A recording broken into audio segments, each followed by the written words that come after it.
Hello, everyone. This is the Fifth Biblical Revelation Fellowship. I'm Reverend Dr. Roger Paul here with my wife, Reverend Diane Paul. And tonight we're going to study paper 68, the Dawn of Civilization from the Ranch book. And that starts on page 763. And let's say a little prayer and we'll get started. Father, thank you for bringing us together again and that we might study this wonderful revelation. Pray that you'll open our hearts and our minds that we might be open to this new information and share it with others. We thank you and we give you the praise in your Son Jesus' name. Amen. Amen. You want to start tonight, reading?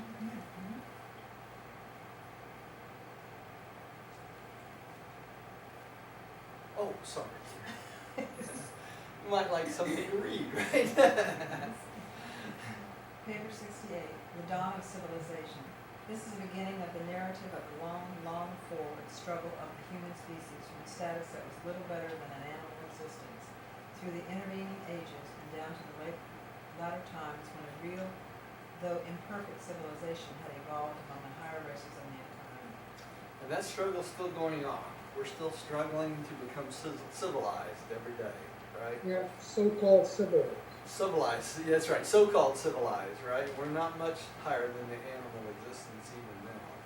And you'll get that impression as we read through this paper. Sorry. I bet that's comfortable. That was Charlie. That was Charlie. He can read first. That's right, he does his papa. He does. Okay. What's my train of thought now? Oh, Melchizedek wrote this paper and the next one. Both of them are very similar. This one and the next paper, as he talks about the dawn of civilization and how we come through a long struggle to get here. But it's interesting that Melchizedek wrote this because these are the same beings that will teach us when we get to the Manson world, some of the Melchizedeks. So their viewpoint is quite unique in the way they approach things. So we'll find that out a little bit tonight. One here? I'll take the next one, yes. Civilization is a racial acquirement. It is not a biologically inherent, since must all children be reared in an environment of cultural, while each succeeding generations of youth must receive anew its education. The superior qualities of civilization, scientific, philosophic, and religious, are not transmitted from one generation to another by direct inheritance. These cultural achievements are preserved only by the enlightened conservation of social inheritance. What is he saying here? He's telling us that civilization must be relearned with every single generation. We must reteach every generation everything from the culture of living together, the culture of getting along, racial interaction with different races. All these things we don't inherit these things biologically. In other words, if your dad's very intelligent, he's a genius, that doesn't mean that the son is going to be a genius. You don't inherit those traits. These things are developed each and every generation. But isn't that a result of us being individuals? That's the result of each of us being individuals. So you can have a whole line of idiots down through time, and suddenly genius will crop up in that long line of idiots, right? But what he's saying here is these things are learned. We have to teach them generation to generation to generation. So what does that mean? That means even religion, philosophy, things like that, if we don't teach our children and we don't bring them up in these concepts of loving God and having a religion and things like that, they will not inherit that on their own. They have to be taught, right? And it's interesting with the youth today, with the computers, children are becoming much more brilliant early on because of the invention of a computer. You know, they get large amounts of information very, very young. But it's still our responsibility to teach them things like philosophy and religion, mathematics, things like that, because that's the only way they learn it. They won't inherit them biologically. All right? They don't come genetically. It does not come genetically. That's exactly right. Now, the propensity to be able to learn these things is a genetic thing, but learning them is not. Do y'all understand the difference of that? It has to be presented to them before they can learn it. That's exactly right, Melanie. Millie, would you take the next one, please? Who, me? Yeah. Social evolution of the cooperative order was initiated by the Dalmatia teachers, and for 300,000 years, mankind was nurtured in the idea of group activities. The blue man most of all profited by these early social teachings, the red man to some extent, and the black man least of all. In more recent times, the yellow race and the white race have presented the most advanced social development on Urantia. So he's talking about the different races and how they have learned social interaction, but an important point here is the Dalmatia teachers. The fact is that the early barbarians would not have evolved on their own. They had to be taught these things. And that's where we owe the early Dalmatian teachers, we owe them for that, instilling that information to those early barbarians, right? And they did it again with Adam and Eve, okay, and their progeny, okay? Rodney, would you take the next one, please?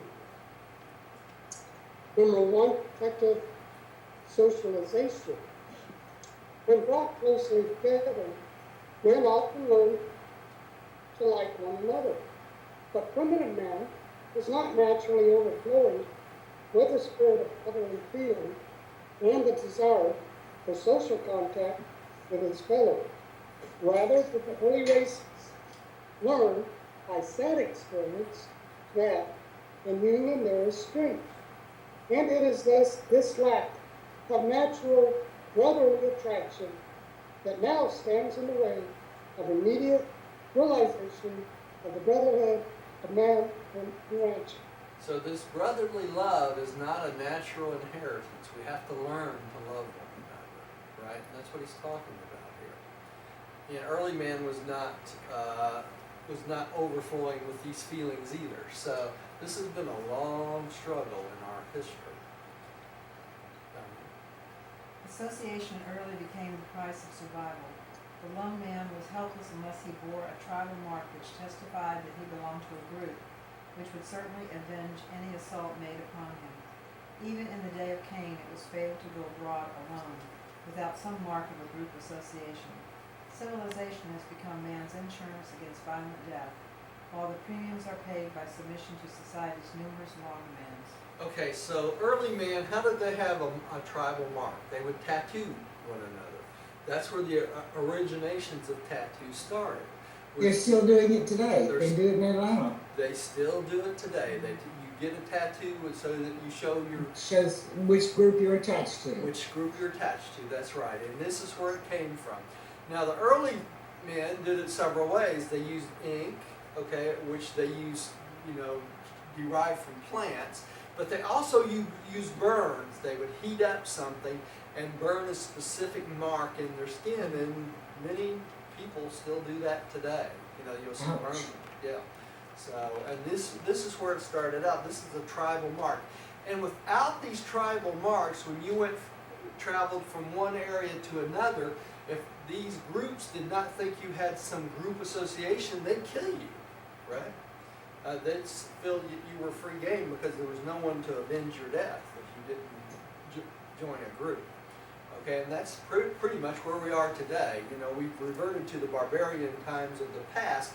We're marking each other, and if you're not part of one group or another, they want to attack you. We do bumper stickers like that, kind of like when we're driving in our cars, Yeah. to kind of, let people Show know your identity to who something. we are, what we That's right. love, and what That's we care right. about. That's right. Primitive society was thus founded on the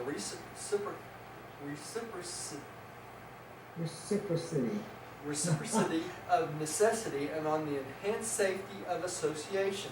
The human society has evolved in age-long cycles as a result of this isolation fear and by means of reluctant cooperation. So in groups, these barbarians felt like they were safe, so they reluctantly associated with one another so that they could survive, basically. Hey, Roger, Yeah. I was gonna comment that in the first chapter or two of Genesis, Cain received a mark.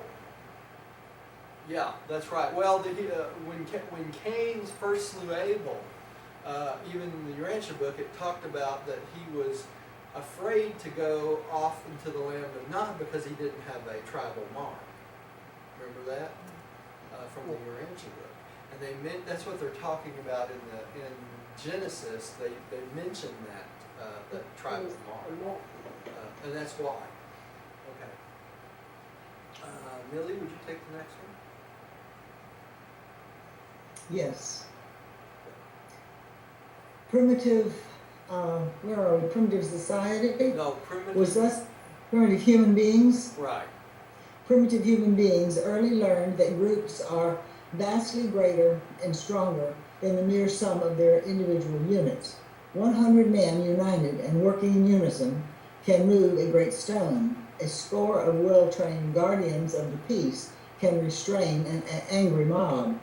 And so society was born, not of mere association of numbers, but rather as a result of the organization of intelligent cooperation. But cooperation is not a natural trait of man. He learns to cooperate first through fear, and later because he discovers that it is most beneficial in meeting the difficulties of time and guarding against the supposed perils of eternity. So out of necessity, men start to associate with one another, right? And we'll find out in a little bit. At first, early it was to gather food, to get food, hunt together and gather food together.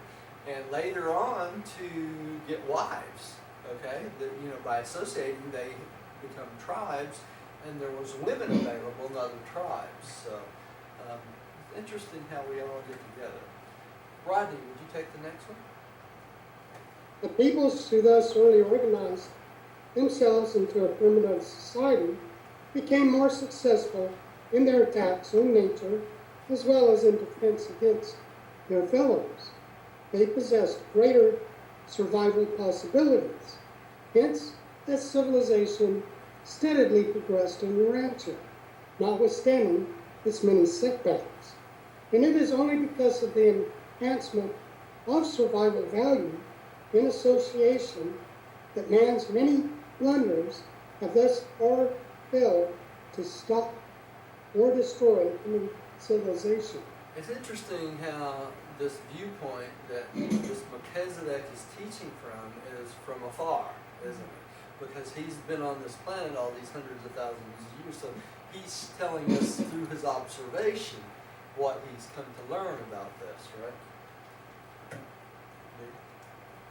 That contemporary cultural society is a rather recent phenomenon, which is well shown by the present-day survival of such primitive social conditions as characterize the Australian natives and the Bushmen and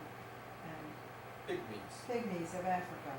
Among these backward peoples may be observed something of the early group hostility, the personal suspicion, and other highly antisocial traits which were so characteristic of all primitive races. These miserable remnants of the non-social peoples of ancient times bear eloquent testimony to the fact that the natural individualistic tendency of man cannot successfully compete with the more potent and powerful organizations and associations of social progression. These backward and suspicious antisocial races that speak a different dialect every 40 or 50 miles illustrate what a world you might now be living in but for the combined teaching of the corporal staff of the planetary prince and the later labors of the Adamic group of racial uplifters. Remember, this was written around 1934, 1935, so what he's talking about was that present day and how in Australia and many places in Africa where they had different dialect every 40 or 50 miles, okay? And that was the case up till recently, really. And so it made it more and more difficult for men to become more socialized and get together into groups. The modern phrase, back to nature, is a delusion of ignorance, a belief in the reality of the one-time fictitious golden age. The only basis for the legend of the Golden Age is the historic fact of Dalmatian and Eden, that these improved societies were far from the realization of utopian dreams. So, you know, and we still do that. People say, back in the good old days, don't we? Okay, and this is the same concept, that there was this golden age when everything was perfect and everybody ran around without any clothes on, and, you know, the story of Adam and Eve running around naked and things like that. These things never happened. This is all fantasy and myth, and they mostly arrive from the more highly developed Dalmatian and the area of Adam and Eve during the time of Adam and Eve, that the society was so much better than it is a little later on. All right. You just read that? I did, okay. Millie, would you? 2. Factors in social, I got it. Yeah. 2. Factors in social progression. Civilized society is a result of man's early efforts to overcome his dislike of isolation, but this does not necessarily signify mutual affection, and the present turbulent state of certain primitive groups well illustrates what the early tribes came up against. But though the individual of a civilization individuals may collide with each other and struggle against one another, and though civilization itself may appear to be an inconsistent mass of striving and struggling, it does evidence earnest striving, not the deadly monotony of stagnation. So even though we have all these civil and social problems, it shows that we are trying to progress each generation, a little bit at a time, even though we have to relearn everything with each generation. Rodney, would you take the next one, please? While the level of intelligence has contributed considerably to the rate of cultural progress, society is essentially designed to lessen the risk element in the individual's mode of living, and it has progressed just as fast as it has succeeded in lessening pain and increasing the pleasure element in life. Thus does the whole social body push on slowly toward the goal of destiny, extinction, or survival, depending on whether the goal is self-maintenance or self-gratification. Self-maintenance originates society, while excessive self-gratification destroys civilization. What are they talking about here? Self-maintenance, what is that? That's trying to maintain a social family, you know, a family unit, feed and clothe and have a place to live and that sort of thing. Self-gratification, what is that? That's an overindulgence in anything. That includes liquor and drugs and sex and all these things. These overuse of self-gratification breaks down civilization, and we see that in our inner cities, right? When people start doing drugs and things like that, it breaks down the social fabric of the family, right? And it's the family and the social fabric of the family that increases generation to generation our perfection. It really does, you know. So when anything that breaks down the family breaks down society, basically. Right? And we live in an over self-gratifying world right now. We really do. Okay. Here. Society is concerned with self-perpetuation. Oops, sorry. Society is concerned with self-perpetuation, self-maintenance, and self-gratification. But human self-realization is worthy of becoming the immediate goal of many cultural groups. Sorry, yeah. Your last words dropped off. I didn't hear it. Okay. But human self-realization is worthy of becoming the immediate goal of many cultural groups. Thank you. Okay, remember, notice here it says self-realization is worthy. In other words, improving oneself, right? Society as a whole is concerned with preserving itself as a society, right? And that's why we get into wars and that sort of thing, because if some other society threatens our way of life, we're quick to go to war to maintain the status quo, right? Man, I don't know what I'm doing here. I'm going all over the place. All right, here we go. The herd instinct is natural, and in natural man is hardly sufficient to account for the development of such a social organization as now exists on Urantia. Though this innate gregarious propensity lies in the bottom of human society, much of man's sociability is an acquirement. Two great influences which contribute to the early association of human beings were food hunger and sex love. These instinctive urges man shares with the animal world. Two other emotions which drove human beings together and held them together were vanity and fear, more particularly ghost fear. I want to hit three things in this paragraph that I think is very important. The two influences, for one, of human beings, food hunger and sex love. Those two things were great motivators to early man, right? They had to eat and they had to reproduce, and those two instinctual urges we share with the animals, right? And then there's two other emotions which drove human beings together, and one of them was vanity. Do you see that? Yeah. What do you have vanity? You have to have someone else to parade in front of, right?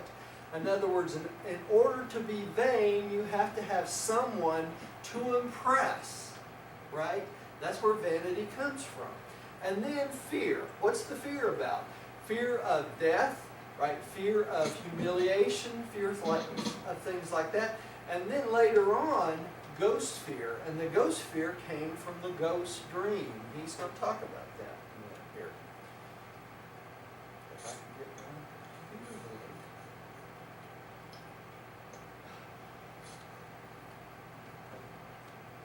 load. Okay.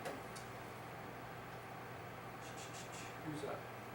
I am. History is but the record of man's age-long food struggle. Primitive man only thought when he was hungry.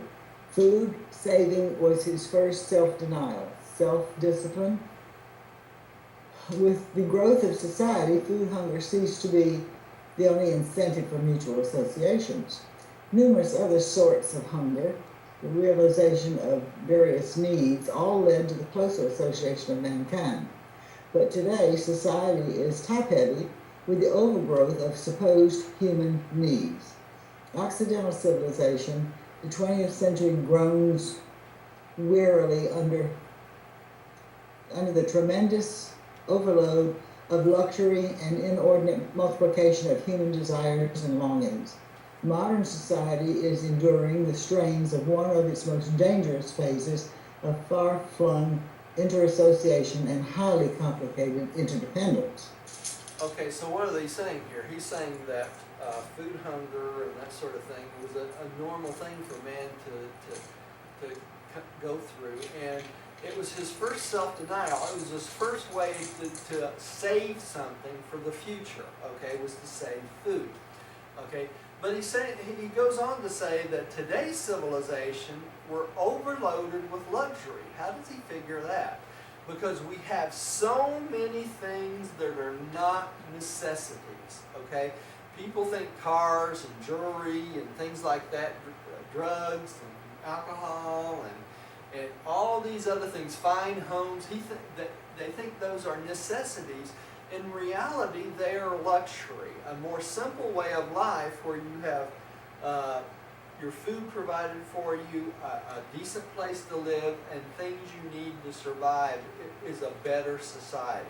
Not this going out and buying a new car every year. You know, we don't need new cars. We need transportation from one place to another to get to jobs and things. But we got this idea that we have to have the best or the better and better and better than everyone else, okay?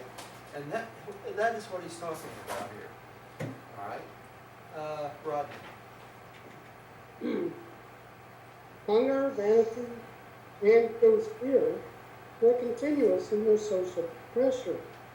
But sex gratification was transient and spasmodic. The sex urge alone did not impel primitive men and women to assume the heavy burdens of home maintenance.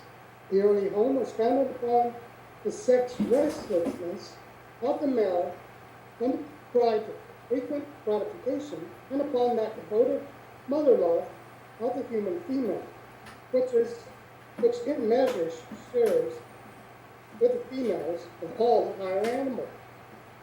The presence of a helpless baby determined the early differentiation of male and female activities.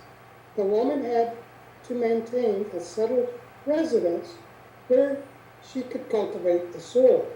And from earliest times, where woman has always been regarded as the home. So it was the home, it was the woman that was the stabilizing factor in society, not the man, right? And if the men were not given frequent gratification, sexual gratification, they would start going off and finding it somewhere else, right? So the females had to keep the men happy, provide a home, grow all the food, and she had to have a stable environment and able to grow the food, because you don't just plant a seed and it comes up the next day, right? It takes time to do this. Plus, the female of the species has this natural mothering instinct that she shares with all creatures, all animals of the planet, right? And that comes from where?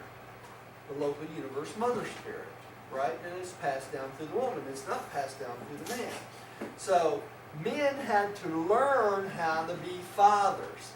Women were natural mothers on their own. They didn't have to learn it. It's something that comes naturally to them. All right? Woman thus early became indispensable to the evolving social scheme, not so much because of the fleeting sex passion as in consequence of food requirement. She was an essential partner in self-maintenance. She was a food provider, a beast of burden, and a companion who would stand great abuse without violent resentment. In addition to all of these desirable traits, she was an ever-present means of sex gratification. So the women had to bring a lot more to the table than the men did, didn't they? All right? And that's pretty much still the same way today. You know? Almost everything of lasting value in civilization has its roots in the family. The family was the first successful peace group. The men and women learning how to adjust their antagonisms while at the same time teaching the pursuits of peace to their children.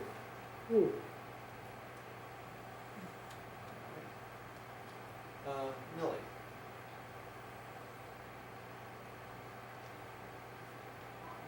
The function of marriage in evolution is the insurance of race survival, not merely the realization of personal happiness. Self-maintenance and self-perpetuation are the real objects of the home.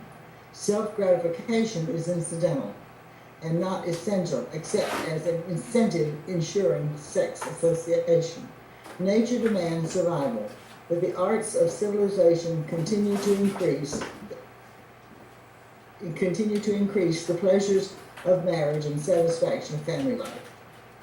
Okay, so it's from the benefits of being married that people continue to associate with each other. And as society grows and goes on, men and women have learned how to basically increase their social function or their social enjoyment from being married, right? And that's one of the reasons that the home is so essential in society, too. All right? Rodney, did you take the next one? Well, vanity if vanity be enlarged to cover pride, ambition, and honor, then we may discern not only having Propensities. strict to the formation of human associations, but how they also hold and together, since such emotions are futile without an audience to bring before. Soon, vanity be associated with itself. Soon, vanity associated with itself other emotions and impulses which require a social arena wherein they might exhibit and gratify themselves. That's a strange sense. This group of emotions are the early beginnings of all art, ceremonial, and all forms of sportive games and contests. Okay, so in order to be vain, you have to have other humans to parade in front of, right? Vanity is of no use if you don't have anybody else to impress. Sweetie, would you give that to me that so that we don't have to listen to that all the way through? So if you don't have other men to impress, there's no reason to be vain, right? Okay, so in order for this vanity to keep on, we have to have other people to impress, and that is the same today. Why would men go out and spend ridiculous amounts of money for cars and motorcycles and things like that if they didn't have anybody to impress, right? I mean, men are worse at it than women, but women do the same thing with jewelry and things like that. So Clothes, that's right. and shoes. Shoes, homes, things like that, right? All right.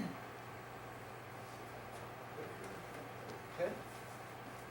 Vanity contributed mightily to the birth of society, but at the time of these revelations, the devious strivings of a vainglorious generation threatened to swamp and submerge the whole complicated structure of a highly specialized civilization. Pleasure want has long since superseded hunger want. The legitimate social aims of self-maintenance are rapidly translating themselves into base and threatening forms of self-gratification. Self-maintenance builds societies. Unbridled self-gratification unfailingly destroys a civilization. That's pretty blunt, isn't it? So the want of things and overly chasing things and trying to outdo your neighbors and things like that is society destroying, right? So, we need to kind of rein in our wants, the difference between our wants and needs. Oops. See if it still works. No. Think battery problem. No, brother. Okay, let's try it this way here. There we go. Man, went too far. The next one, somebody tell me. No, that's Huh? That's correct. This one is? No, The next go one? back to where you were socializing influence of There we ghost go. sphere. and number 3. Alright.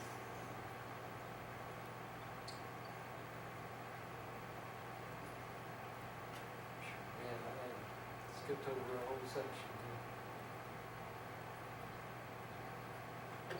Well, y'all, I'm sorry.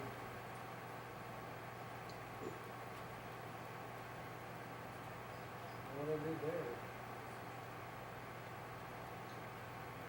I'm so sorry, give me 1 second. No Okay. problem. Richard. Alright, who's up? I am? Thank you all. Okay, socializing influence of ghost fear. Primitive desires produced the original society, but ghost fear held it together and imparted an extra-human aspect to its existence. Common fear was psychological in origin, fear of physical pain, unsatisfied hunger, or some earthly calamity. But ghost fear was a new and sublime sort of terror. Okay? So we add to the normal fear, ghost fear, and it changes everything, right? Is that why their movies are so popular that are terror related? but isn't that ghost fear? That is part of ghost fear. That's right. It's this imaginary fear that does not exist. That's basically what it is. See, and we're going to talk about this a lot in this section. So, and it talks about where it came from in this paragraph. Okay? So, who's up? No.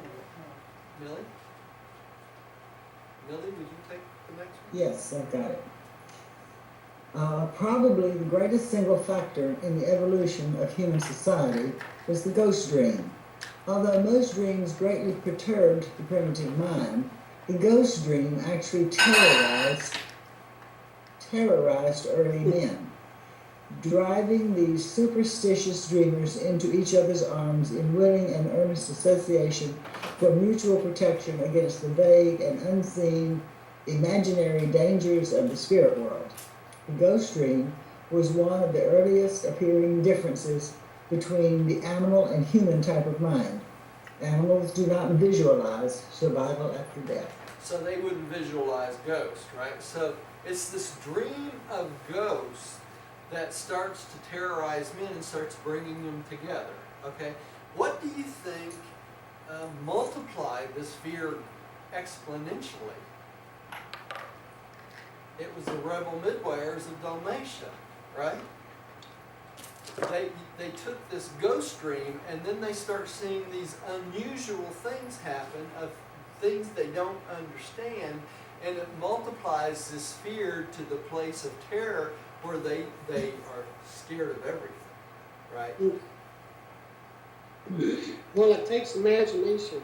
It does. It takes imagination. And that's why animals don't fear things like ghosts, because they can't perceive anything like ghosts. So, you know, when you see these shows on TV that ghost hunters and things like that, where they think their pets are seeing ghosts, the pets are not seeing ghosts. They can't even perceive what a ghost would be, Yeah. right? So, you know, and the other thing is howling dogs for ghosts and things like that. That's human fantasy. So, kind of interesting. All right. Did we just do that last one? Maybe Rodney. You're It's right. me. Right. Okay. And you gotta proceed to the next frame. Okay, hang on. Oh shoot, I'm trying to. Here we go. There we go. I'm glad I'm not reading from the board, that's pretty small. Okay, except for this ghost factor, all society is founded on fundamental needs and basic biologic urges. But ghost fear introduced a new factor in civilization, a fear which reaches out and away from the elemental needs of the individual, and which rises far above even the struggles to maintain the group. The dread of the departed spirits of the dead brought to light a new and amazing form of fear, an appalling and powerful terror, which contributed to whipping the loose social orders of early ages into the more thoroughly disciplined and better controlled primitive groups of ancient times. This senseless superstition, some of which still persists, prepared the minds of men through superstitious fear of the unreal and the supernatural for the latter discovery of the fear of the Lord, which is the beginning of wisdom. The baseless fears of evolution are designed to be supplemented by the call for deity inspired by revelation.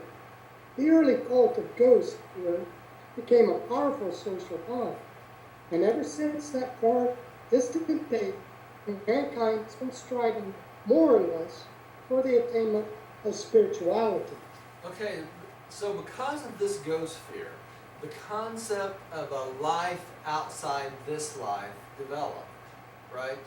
And eventually that led to evolution, to the fear of the Lord. And that's the beginning of wisdom, because you start to realize there's a deity that's greater than yourself, right? And that you go from the deity graded to yourself, from yourself, to the all of deity, and that brings you to the realization of what? God the Father, sooner or later, right? And later on, it's inspired even more by revelation. Now, how is this possible through revelation? Because of the revealed information of the Dalmatians, the revealed information of Adam and Eve, the revealed information of Maccabees and Melchizedek, and eventually the revealed information of whom? Jesus of Nazareth, right? So as these revelations start to happen, it builds on this fear of ghosts, fear of the Lord, and fear of God the Father, eventually, right? And Jesus comes along and tries to teach us to go from fear to what? Love of God the Father, okay? So that's a pretty good jump. All right. Hunger and love drove men together. Vanity and ghost fear held them together. But these emotions alone, without the influence of peace-promoting revelations, are unable to endure the strain of the suspicious and irritations of human interassociations. Without help from superhuman sources, the strain of society breaks down upon reaching certain limits, and these varied influences of social mobilization, hunger, love, vanity, and fear, conspire to plunge mankind into war and bloodshed. And it does it on every planet, right? And that's what causes it. Hunger, love, vanity, and fear. Well, it says without help from superhuman sources, It's- we need some help right now. That's right. It's the revelation that helps us overcome this, right, Rodney? Without the revelation, we just stay in war constantly, right? All right. The peace tendency of the human race is not a natural endowment. No kidding. It is derived from the teachings of revealed religion, from the accumulated experience of the progressive races, but more especially from the teachings of Jesus, the Prince of Peace. So, there it is, right there. Millie. 4. Evolution of the Moors. All modern social institutions arise from the evolution of the primitive custom of your savage ancestors. The conventions of today are the modified and expanded customs of yesterday. What habit is to an individual, custom is to the group. The group custom developed into folkways or tribal traditions, mass conventions. From these early beginnings, all the institutions of present-day human society take their humble origins. And I'm going to blow all your dreams out of the water right now, okay? What are they talking about evolution of Moors here? They're basically saying that all of our laws and rules and things we think are just sins and this and that and the other, they all come from customs of the past. In other words, ways to do things in the past. If you didn't do it a certain way, then it was wrong. Okay? Even though in reality it wasn't wrong at all, but it became a custom of that group, so that's why it became wrong. Now, a good example of that is what? The Jews, these 500 or 600 different laws they had to live by. These are all customs that were passed down generation to generation of how to do certain things. They call it usage. So if you were supposed to raise your spoon or fork with your right hand and eat, that was a custom, that was a rule, that was a law. And if you use your left hand, you were breaking the law. You see, it's simple things like that. All your rules and laws come about that way. So a group of people decide what's going to be their customs and what's going to be their way to do things. Now, how does this work today? Most of our legislation, it came about the same exact way. Few people got together and say, let's do it this way, and they decide, okay, it's okay to do it this way, so those became the laws of the land, right? And that's how all the Moors came about, from the smallest to the largest, All right? So if you wonder who started this, it was your ancestors, right? Right. Well, to spend time. That's right. Go ahead, Rodney. It must be borne in mind that Moors originated in an effort to adjust group living to the conditions of mass existence. The Moors were man's first social institution, and all of these tribal reactions grew out of the effort to avoid pain and humiliation, while at the same time seeking to enjoy pleasure and power. The origin of folkways rather, like the origin of languages, is always unconscious and unintentional, and therefore always shrouded in mystery. Okay, so what is he talking about? All these tribal reactions grew out of the effort to avoid pain and humiliation, okay, while at the same time seeking to enjoy pleasure and power. So if something's supposed to be done a certain way, and you did it a different way, what does that cause? Pain and humiliation. How is that? Because somebody else thinks it's right doing it some other way, so you become humiliated, right? And that's painful. So to avoid this pain and humiliation, everyone learns to do things a certain way. And that's how these Moors develop, right? Understandable. Yeah. Ghost fear drove primitive man to envision the supernatural and thus securely laid the foundations for those powerful social influences of ethics and religion, which in turn preserved inviolate the wars and customs of society from generation to generation. The one thing which early established and crystallized the Moors was the belief that the dead were jealous of the ways by which they had lived and died. Therefore would they visit dire punishment upon those living mortals who dare to treat with careless disdain the rules of living which they had honored when in the flesh. Wow.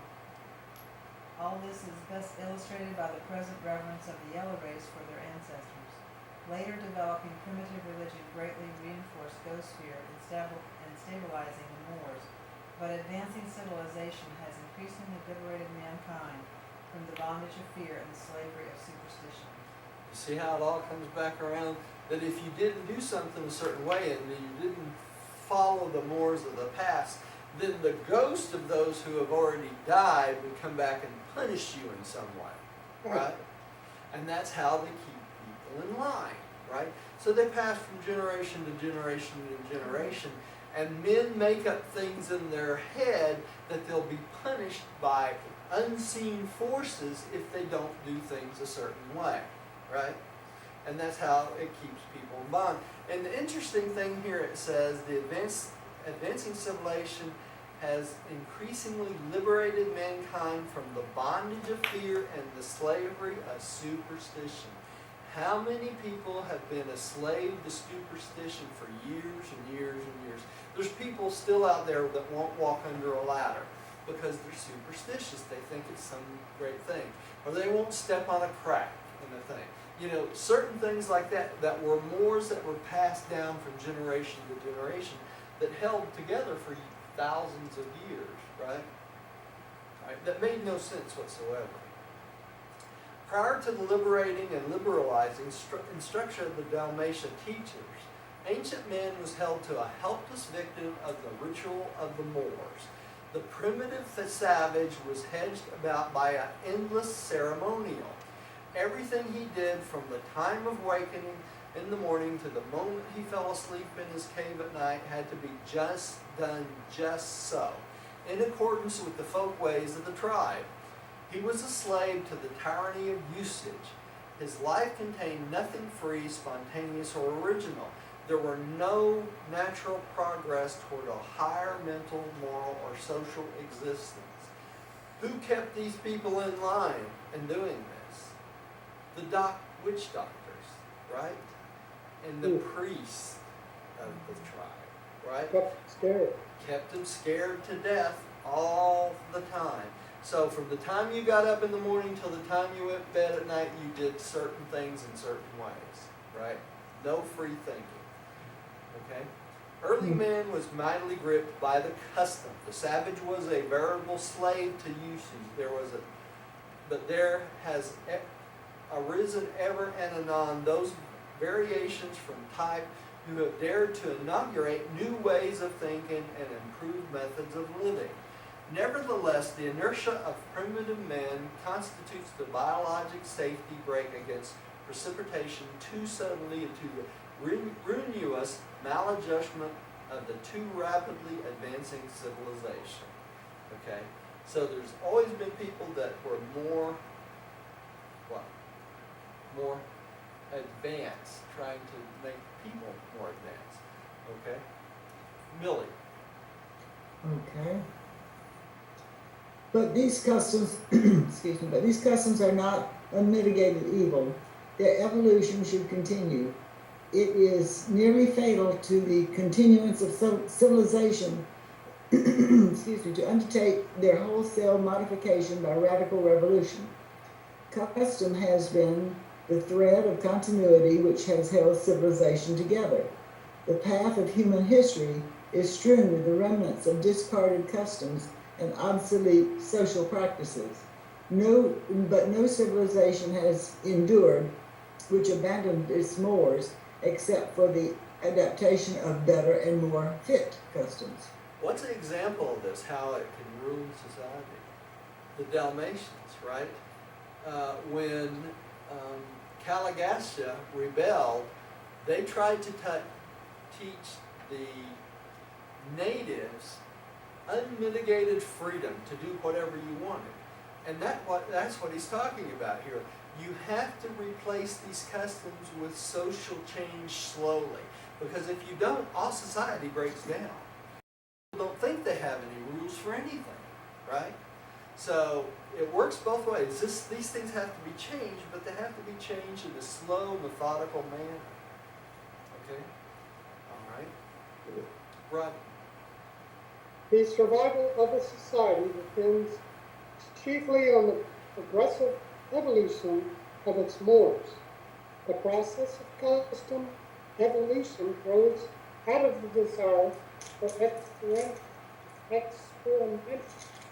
experimentation, new ideas are put forward. Competition ensues. A progressing civilization embraces the progressive idea and endures. Time and circumstance finally select a fitter group for survival. But this does not mean that each separate and isolated change in the composition of human society has been for the better. No, indeed no. For there have been many retrogressions in the long forward struggle of Urantia civilization. Now, what would be some of those retrogressions he's talking about? How about Well, communism? the Dark Ages, for one. The Dark Ages. Communism. You know, communism's come around that started during these times, and early primitive men, the people lived in communal societies. And then it comes along again in the 1900s, right? You know, Karl Marx and Mussolini and people like that did not come up with communism themselves. These are just things that's been in the past that just keep getting reinstigated. And Cuba, for example, those are not new communistic concepts. These are the things that's been tried over and over again. And we have discovered through time and experience that capitalism works better because it gives men freedom to explore and try new things, right? When you provide everything for a society, society loses its ability to try new things. It really does, you know, because you take away their right to benefit from it. Okay? I think Rodney, you're up. Did Rodney just read. Okay, you're up then. 5. Land techniques, maintenance arts. Land is the stage of society, men are the actors, and man must ever adjust his performances to conform to the land situation. The evolution of the Moors is always dependent on the land-man ratio. This is true notwithstanding the difficulty of its discernment. Man's land technique or maintenance arts plus his standards of living equal the sum total of the folkways, the mores, and the sum of man's adjustment to the life demands equals his cultural civilization. So we're inevitably associated with the availability of land to how many men are on the land. It reminds me of India. Yeah, how There are many so many people. people. That's right. And the higher the men per land ratio, the slower what did they say here? The society itself, right? The earliest human cultures arose along the rivers of the Eastern Hemisphere, and there were 4 great steps toward march of civilization. They were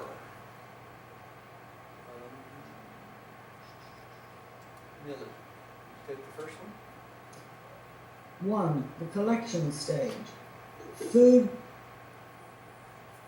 coercion, hunger, led to the first form of industrial organization, the primitive food gathering lines. Sometimes such a line of hunger march would be 10 miles long as it passed over the land gleaning food, and this was the primitive nomadic stage of culture and is the mode of life now followed by the African bushman. Early 1900s, the African bushmen would go through the land in great lines trying to get the animals, they'd come up on the animals and kill them for the food, right? This is part of the early collection stage. It's still going on in the early 1900s. Okay, Rodney, would you take 2? 2. The hunting stage. The invention of weapons and tools enabled man to become a hunter and thus to gain considerable freedom from food slavery. A thoughtful Antonine, who had severely bruised his fist in a serious combat, rediscovered the idea of using a long stick for his arm and a piece of hard flint bound on the end with sinews for his fist. Many tribes made independent discoveries of this sort, and these various forms of hammers represented one of the great forward steps in human civilization. Today, some Australian natives have progressed little beyond the stage. So they put a flint or a rock on a stick and it became a weapon, right? And which allowed them to kill food with it, right? The blue men became expert hunters and trappers. By fencing the rivers, they caught fish in great numbers, drawing the surplus for winter use. Many forms of ingenious snares and traps were employed in catching game, but the more primitive races did not hunt the larger animals. That's because the larger animals were too big and would hurt them, right? 3, the pastoral stage. This phase of civilization was made possible by the domestication of animals. The Arabs and the natives of Africa are among the more recent pastoral peoples. Okay, do y'all understand what pastoral means? In other words, you raise animals and keep them and that sort of thing. Okay. Put them out to pasture. Put them out to pasture, that's right. Pastoral living afforded further relief from food slavery.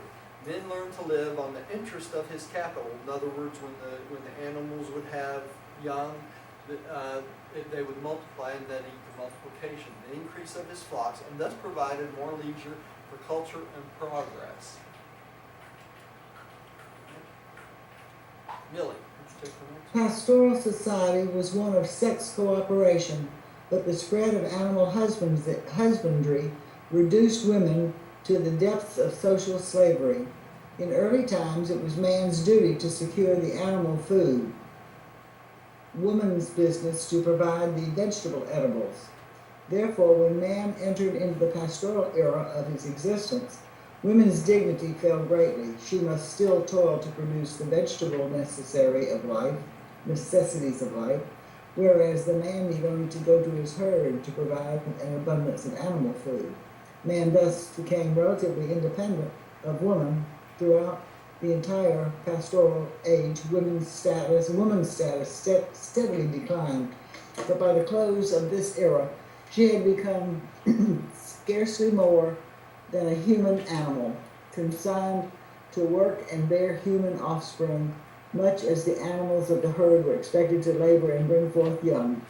The men of the pastoral ages had great love for their cattle, all the more pity they could not have developed a deeper affection for their wives. Okay, so because they had readiness of food, they didn't have to go out and hunt for food anymore, but they could just go to their flocks.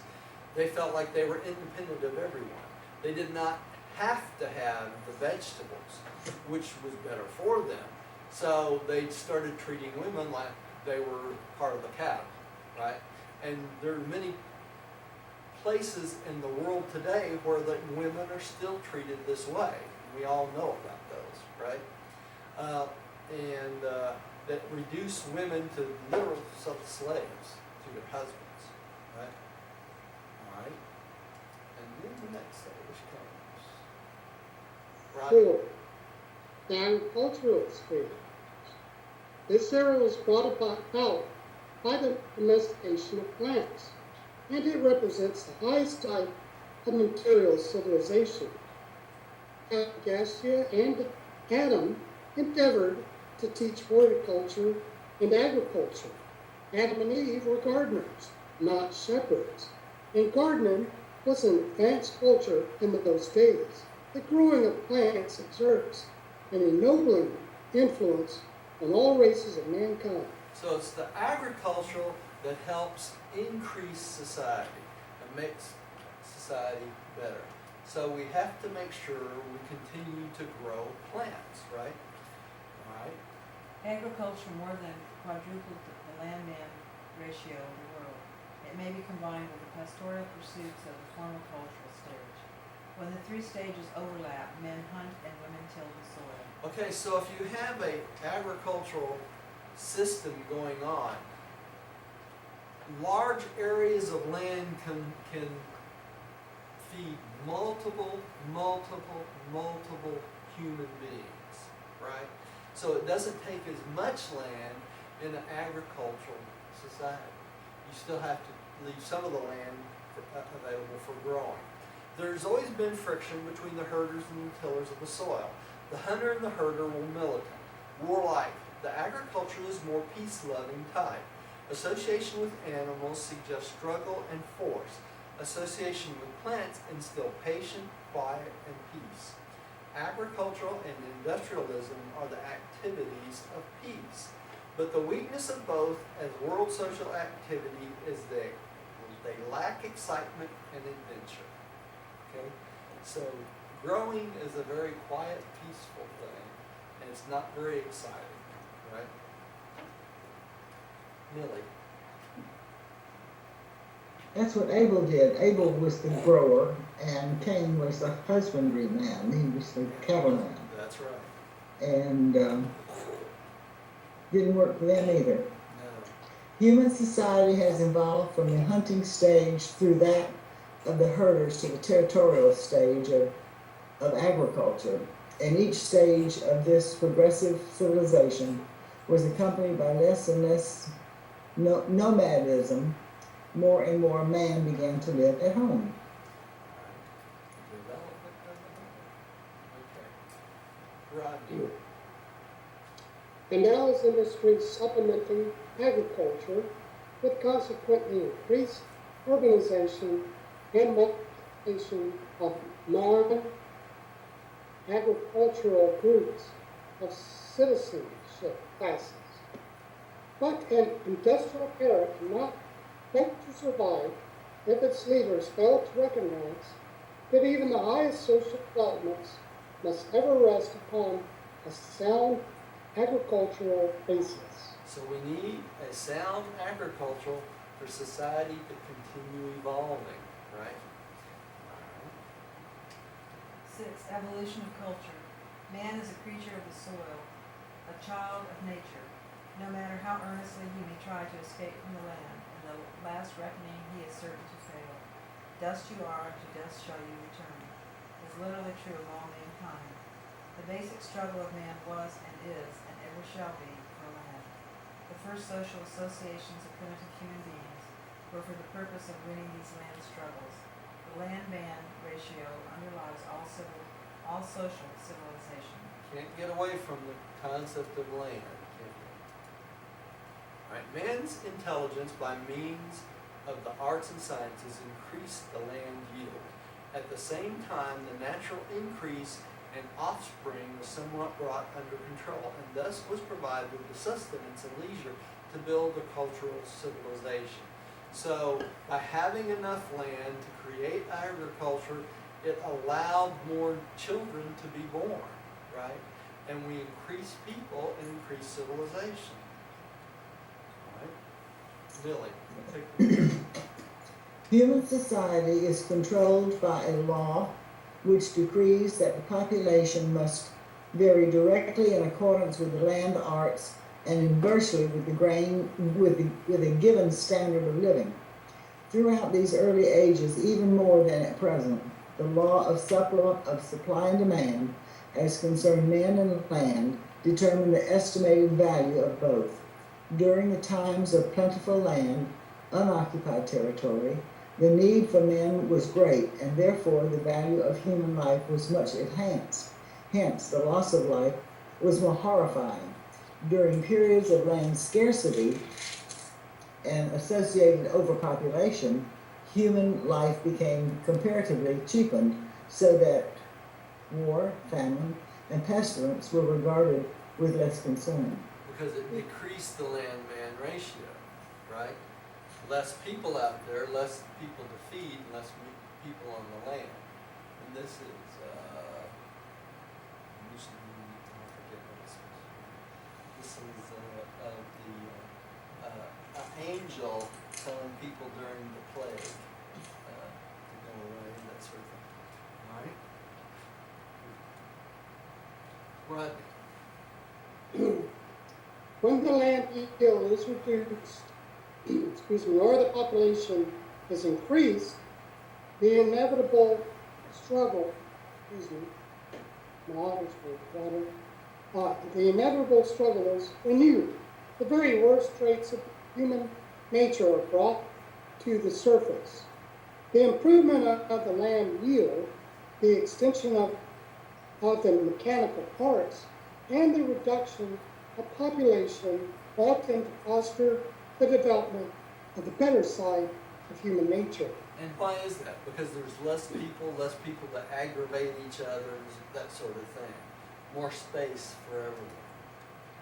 All right? Frontier society develops the unskilled side of humanity.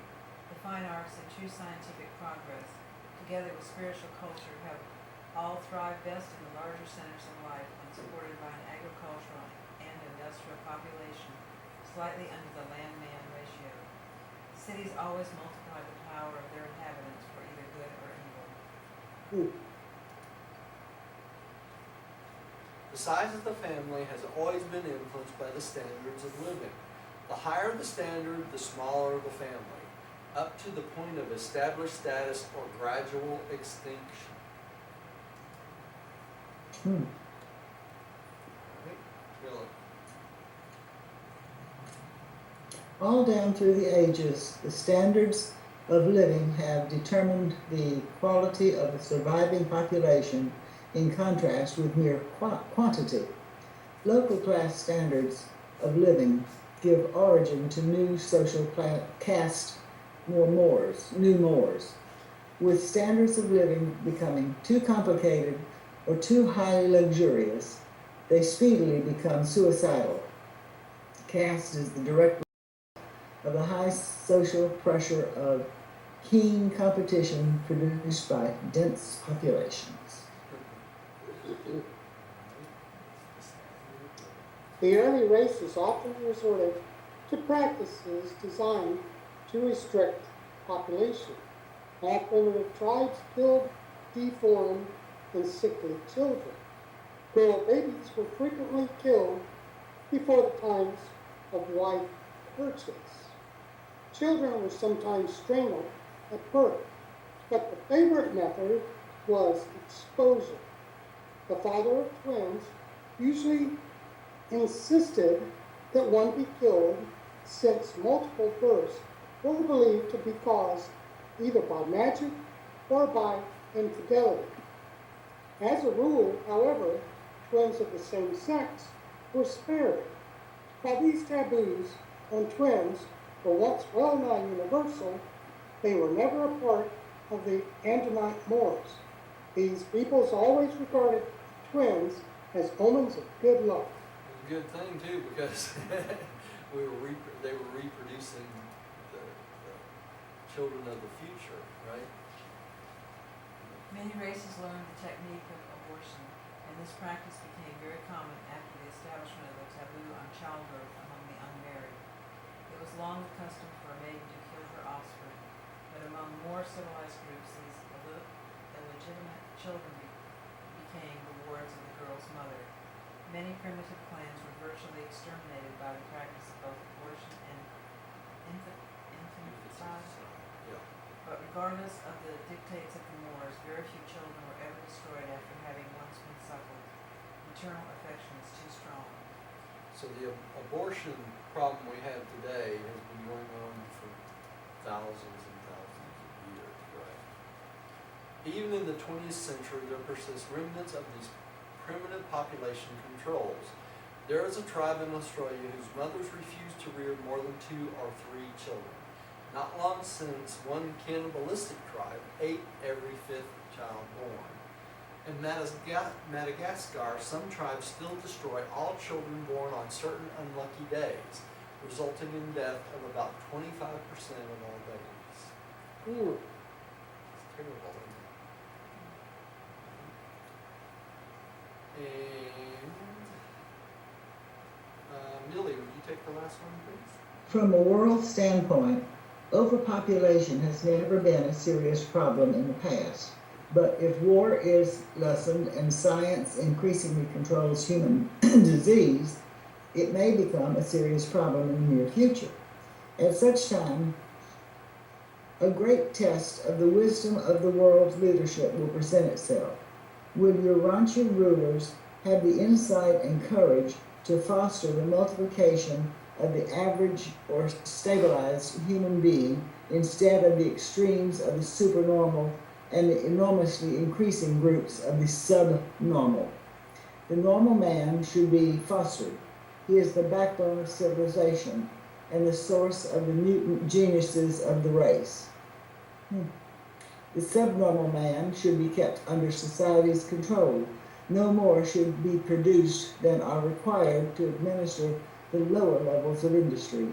Those tasks requiring intelligence above the animal level, but making such low-grade demands as to prove veritable slavery and bondage for the higher types of mankind. Presented by Melchizedek, sometimes stationed on Urantia. So Okay. that would be hard to control. Yes, it is hard to control, and we have primitive groups and unintelligent beings reproducing,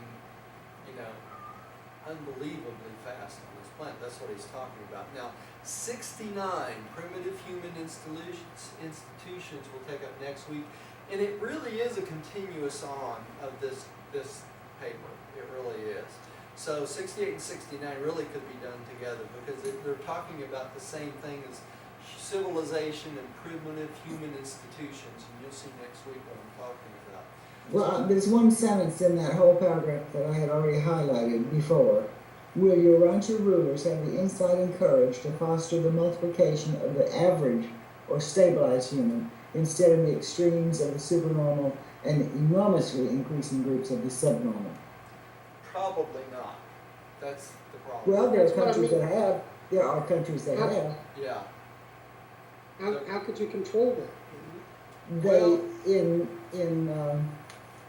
Denmark and Sweden, they determined if someone did not need to reproduce, they neutralized them, Yeah, sterilized make them them. sterile, They yeah. they didn't kill them. They Yeah. just didn't want them to reproduce. Yeah. So they sterilized them. They started that in this country and whoa, ran into a big brick wall. That was early 1900s Yeah. when they tried it in this country. But you go to Sweden and Denmark and they're all gorgeous, tall, blonde, healthy, beautiful human beings. Of course, Hitler tried to do the same thing. He went about it wrong too. Well, he just wanted to get rid of a certain race. Yeah, he did. He did. And unfortunately, that particular race has a lot of very, very smart people, very Yeah, qualified, very above- artistic people, very scientific people. Yeah. He was getting rid of the wrong race. He really was. They had more intelligent, more geniuses than any other race on the planet. So And still do. they still do. Okay, let's have a little prayer and we'll close for the night. Sweetie, would you like to? Dearest Lord, we thank you so much for this opportunity to come together tonight and to study your word and to grasp and learn and the insight into the words that have been written and presented to us. We thank you for this. We thank you for the understanding and help us to pass on this information to others as we, in our daily life. We're just so grateful. And we thank you for life. Thank you for love. In your name, Jesus Christ, my Lord, never on we pray and give thanks. Amen. Thank you for joining us at home. Please come see us again, and we'll be meeting again next week. Same time, same station.